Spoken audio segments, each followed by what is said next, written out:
Convaincue que l'entrepreneuriat social et solidaire est l'une des façons les plus efficaces pour développer des solutions concrètes face à l'urgence des défis sociaux, écologiques et sociétaux, la Massif, assureur mutualiste, soutient le podcast Changer la norme. Et oui, la Massif fait le pari d'un monde plus solidaire, plus responsable, le pari d'une économie positive grâce à notre mobilisation et celle des acteurs du changement. Je veux montrer à toute la France que j'adore de vivre et je veux voir le bonheur dans chaque œil de chaque spectateur.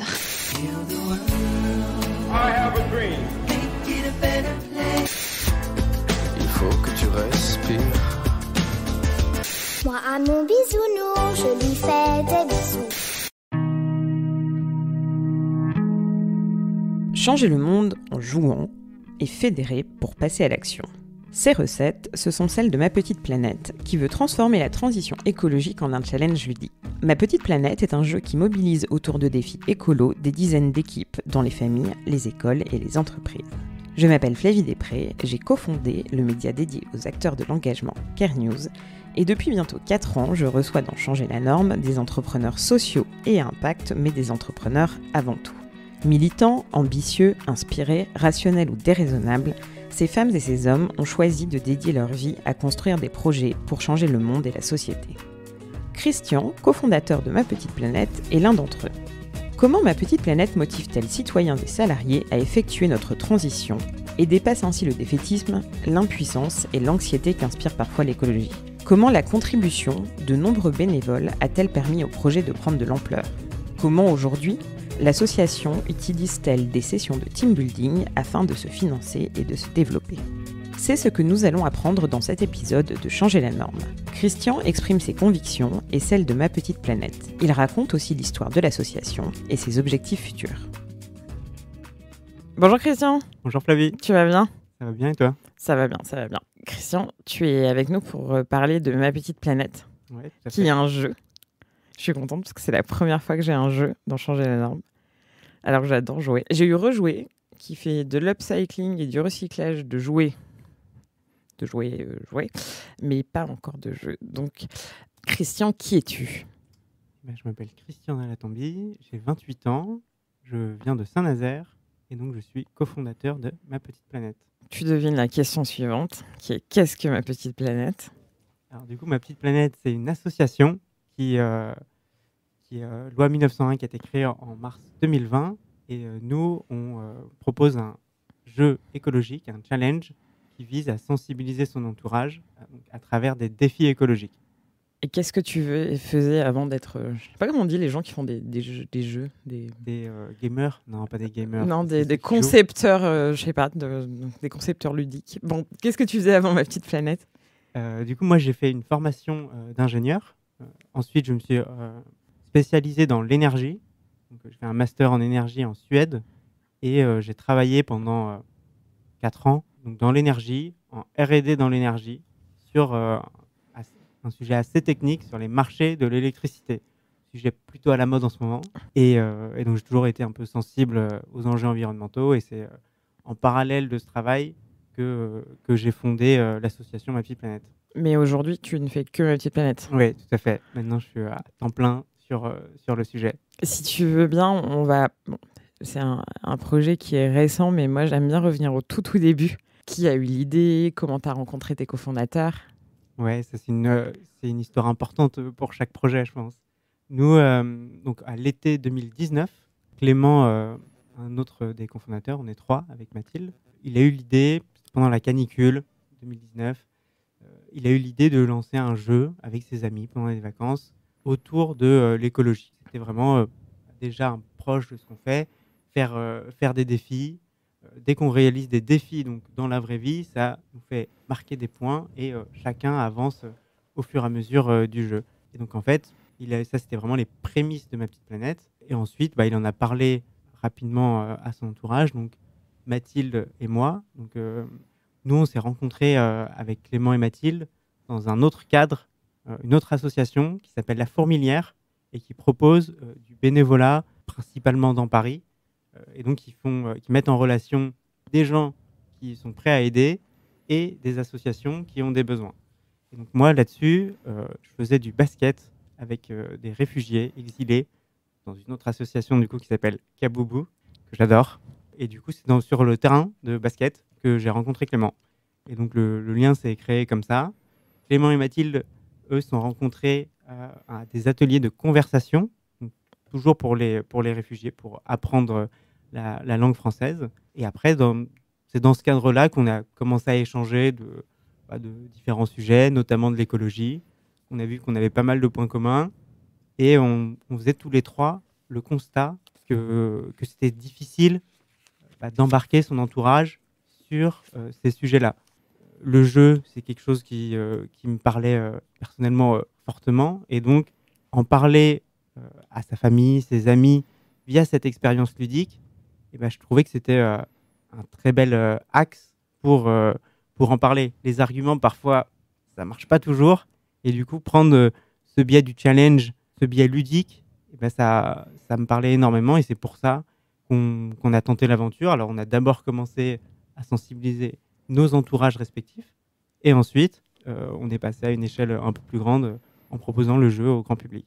D'accord, donc c'est à destination des particuliers, mais aussi des collectivités et des entreprises, tu vas nous expliquer. Donc, concrètement, ça prend quelle forme? Si j'ai envie de jouer avec Lisa et Célia qui sont dans le studio. Déjà, c'est une très bonne idée. Et alors, on va d'abord terminer l'épisode avant de commencer quand même. Et donc c'est assez simple. Nous, on propose plusieurs éditions par an. Une édition, ça dure 3 semaines. À date fixe, donc. À date fixe, ouais. Donc la prochaine édition adulte, c'est le 23 janvier. Et donc on propose plusieurs dates fixes pour que tout le monde joue en même temps.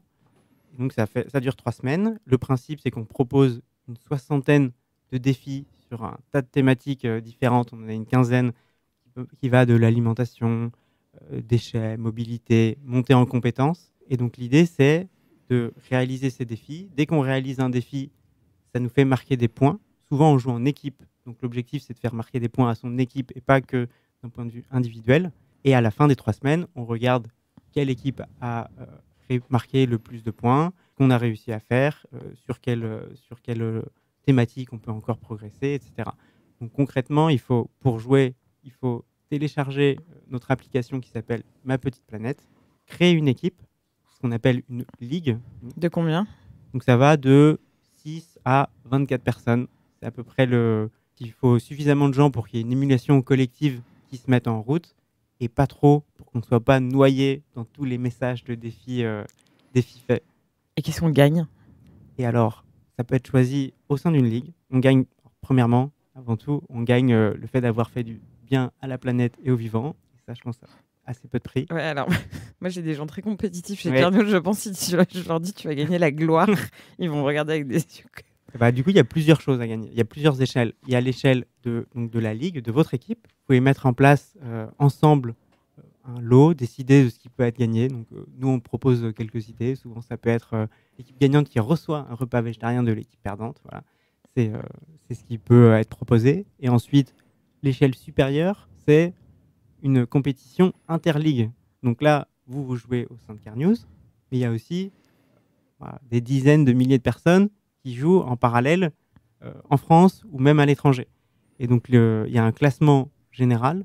Et donc là, pour les premières ligues du classement général, nous, on a des lots de partenaires pour les récompenser. C'est assez dur quand même de se retrouver en haut de ce classement. Il y en a qui sont très, très forts. Ne nous sous-estime pas. En plus, j'ai non seulement des gens qui ont l'esprit de compétition, mais en plus, j'ai des mauvais perdants. Ça, c'est important. Donc, ça donne toujours beaucoup d'énergie. Bon, alors, on a bien compris comment ça a fonctionné. Est-ce que c'est payant? Alors, on a une offre gratuite pour les particuliers, donc ceux qui jouent entre amis, en famille. Et ensuite, on a une offre payante pour les entreprises, collectivités et universités. C'est ça le modèle économique. Voilà, c'est le modèle économique de l'association.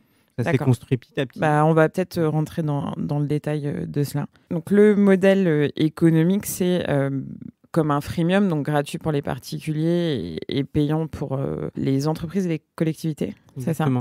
Et donc, c'est le modèle économique. Est-ce que, du coup, tu peux nous en parler un peu et détailler. Aujourd'hui, par exemple, voilà, c'est quoi à peu près les chiffres de Ma Petite Planète? Pour le moment, on a sensibilisé 130 000 personnes donc sur les différentes éditions et ça se répartit entre 60 000 adultes et 70 000 élèves. Donc on a la partie adulte pour les particuliers et entreprises et une partie élève pour le scolaire.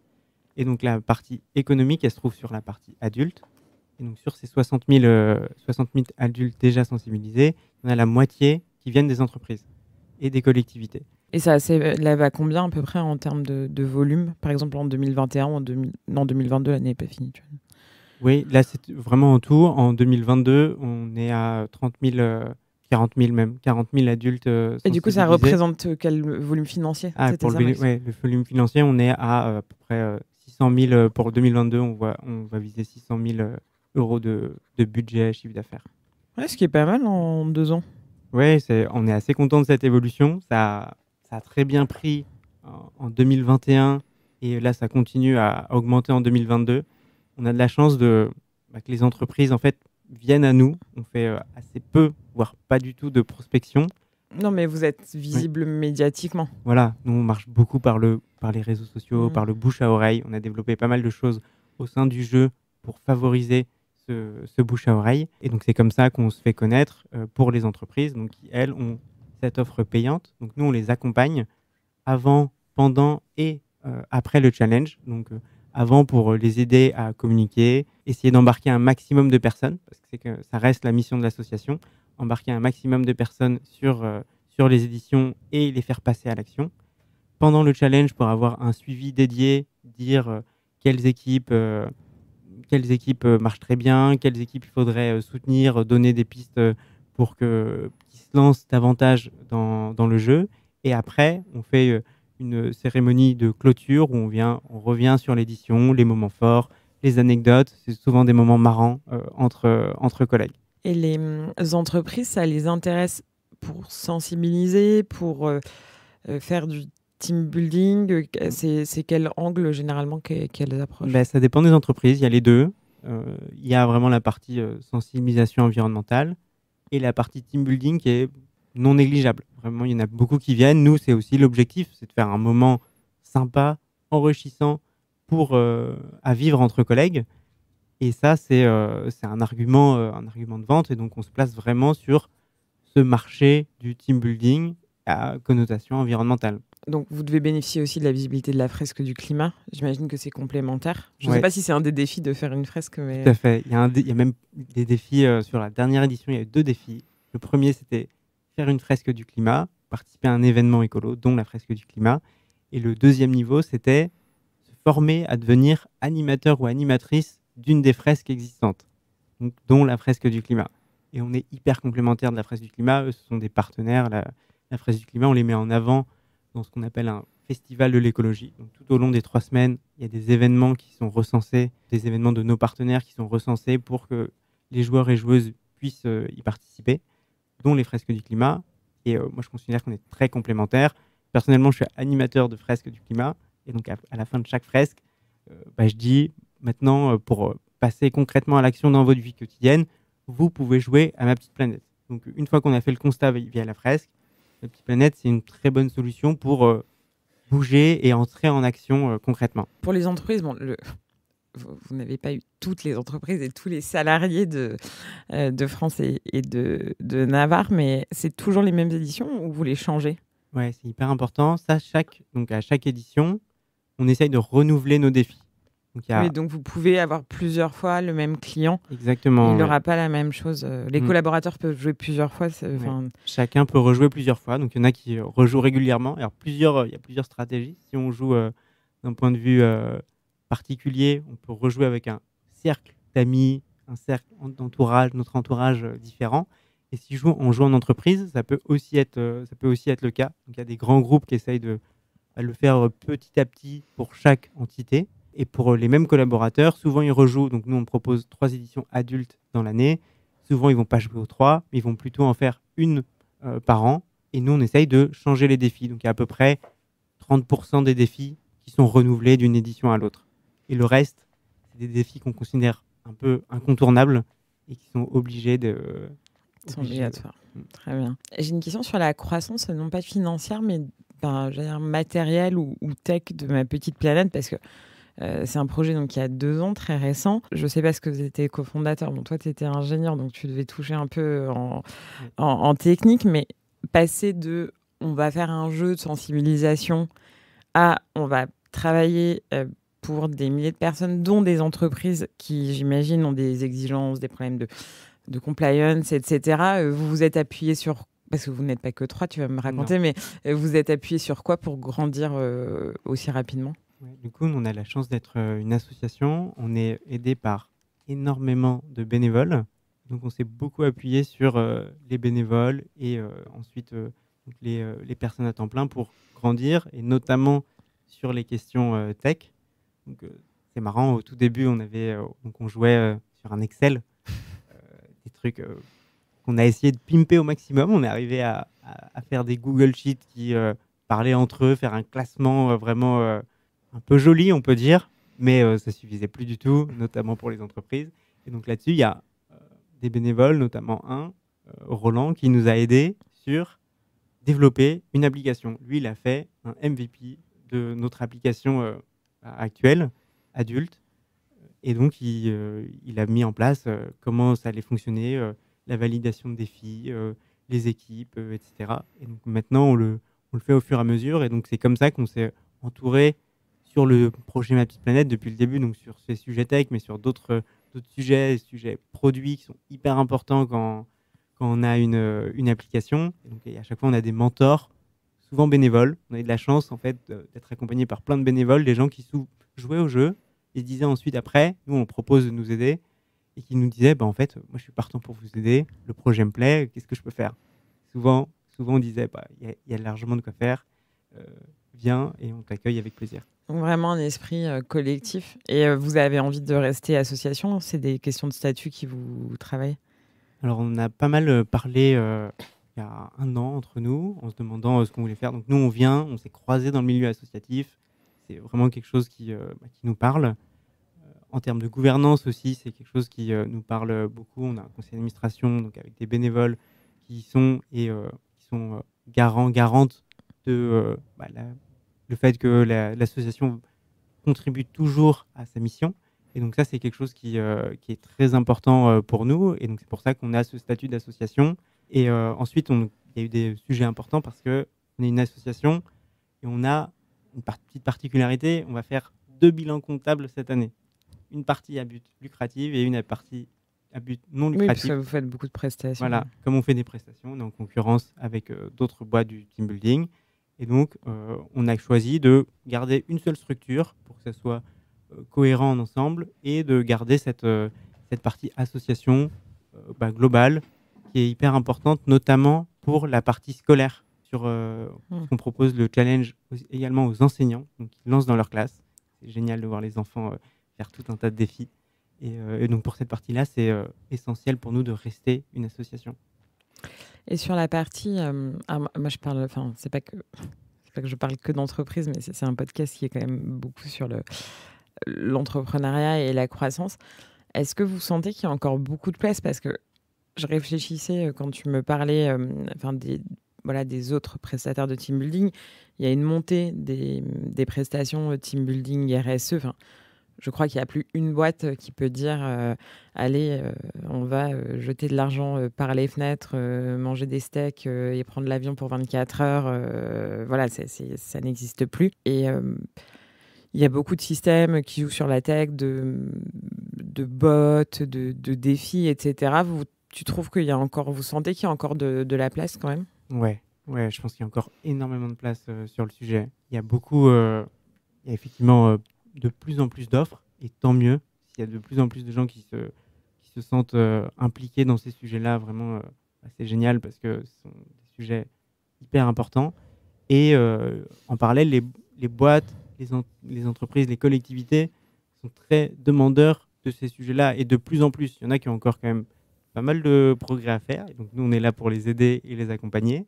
Et ils essayent de changer, vraiment, comme tu disais, de passer des team building un peu classiques à en faire des moments conviviaux et impactants pour leurs collaborateurs. Et ça, je pense qu'il y a énormément de place sur ce sujet en France et certainement dans le monde entier. Est-ce que tu as des chiffres de ce que ça a procuré aux gens?